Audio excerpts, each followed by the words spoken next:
Number को कैसे increase किया जाए, है ना, नंबर को कैसे इंक्रीज किया जाए। तो आज हम लोग उसी से शुरुआत करेंगे कि नंबर को कैसे बढ़ाया जाए, मार्क्स को कैसे इंक्रीज किया जाए। मान लो कोई बच्चा ऐसा है जिसके 500 आ रहा है, वो क्या करे कि 600 या 650 आने लगे, है कि नहीं।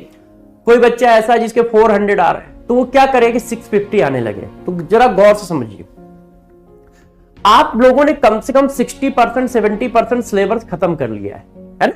तो अब इन्हीं बातों को थोड़ा आगे बढ़ाना है, तो कैसे करना है जरा ध्यान दो। आप एक लिस्ट बनाओ, जैसे केमिस्ट्री है तो केमिस्ट्री की लिस्ट बनाई, फिजिकल केमिस्ट्री, ठीक है, ऑर्गेनिक केमिस्ट्री, इनऑर्गेनिक केमिस्ट्री। अब लिस्ट बनाकर आप ये देखो, जिनके नंबर नहीं बढ़ रहे हैं उनको कह रहा हूं, तो लिस्ट बनाओ। लिस्ट बनाने के बाद ये देखो कि कौन से चैप्टर ऐसे हैं जो मेरे हो गए हैं। अब तुमने देखा कि मेरे ये चैप्टर हो गए, सपोज करो जैसे मोल कॉन्सेप्ट हो गया, गैसीय स्टेट हो गया है, ठीक है, थर्मोडायनेमिक्स हो गया है, लिक्विड सोल्यूशन हो गया है, सॉलिड स्टेट हो गया है, केमिकल काइनेटिक्स हो गया है। अब आप इनमें से देखो कौन से ऐसे सब टॉपिक हैं जिनमें अभी भी कंफ्यूजन है, या जिनके क्वेश्चन अभी भी तुम नहीं कर पाते हो, या जिनके क्वेश्चन ऐसे हैं कि 10 क्वेश्चन आते तो 5 कर पाते हो। ऐसे कौन से सब टॉपिक है, उनको लिख लो, उनको लिख लो। ऐसा ही सब में करना है, फिजिक्स में भी, केमिस्ट्री में भी, ऑर्गेनिक में भी, इनऑर्गेनिक में भी। और उनको आप फिर से नोटबुक से रिवाइज करो, फिर से उन पे 10-10, 15-15 क्वेश्चन लगाओ, नोटबुक पे रिवाइज करो, ठीक है, और फिर से उन पे 10-10, 15-15 क्वेश्चन लगाओ। और फिर इसके बाद चेक करो, रैंडम चेक करो, किसी बुक से, किसी पैकेज से, या अपने पैकेज से रैंडम उसके 3-4 क्वेश्चन उठा लो और चेक करो अब हमसे रैंडम हो रहे हैं कि नहीं हो रहे हैं। और यदि हो रहे हैं तो इसका मतलब तुमने उन टॉपिकों को स्ट्रॉन्ग कर लिया है। अब आपके नंबर इंक्रीज होंगे, अब आपके नंबर इंक्रीज होंगे, ठीक है। क्यों? क्योंकि तुम अपनी कमियों को दूर कर रहे हो, अपनी कमियों को दूर कर रहे हो। तो एक तरीका ये हुआ। दूसरा सिली मिस्टेक का है कि हमसे सिली मिस्टेक ना हो।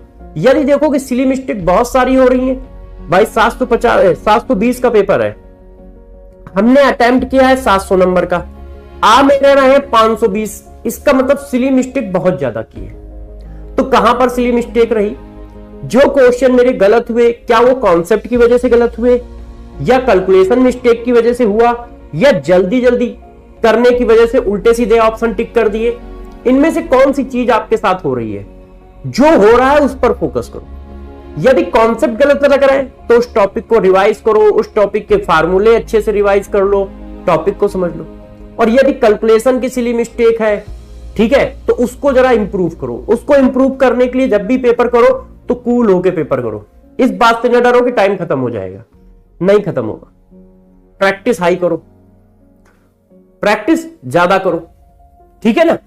तो 2-3 चीजें हैं नंबर बढ़ाने का। सबसे पहला तरीका कि अपने कमजोरियों को, मतलब जो वीक सब टॉपिक है उनको दूर करो। और उनको दूर करने के लिए पहले उनको सेलेक्ट करिए, सेलेक्ट करने के बाद उससे रिलेटेड थ्योरी नोटबुक से पढ़िए, ठीक है, और फिर उससे 10-15 क्वेश्चन लगाइए। और फिर रैंडम जाके 3 क्वेश्चन कहीं से लगाओ, किसी पैकेज से लगा लो, किसी, जैसे अभी आप लोगों को बताया गया है कि लाइब्रेरी है तो लाइब्रेरी गए, चले गए, है ना, ऐप पे लाइब्रेरी है, लाइब्रेरी चले गए, वहां से उस टॉपिक के 3 क्वेश्चन लगाए और 3 रैंडम क्वेश्चन उठाए और तीनों आपसे हो गए, तो इसका मतलब वो टॉपिक अब मेरा ठीक हो रहा है, अब वो टॉपिक मेरा ठीक हो गया है।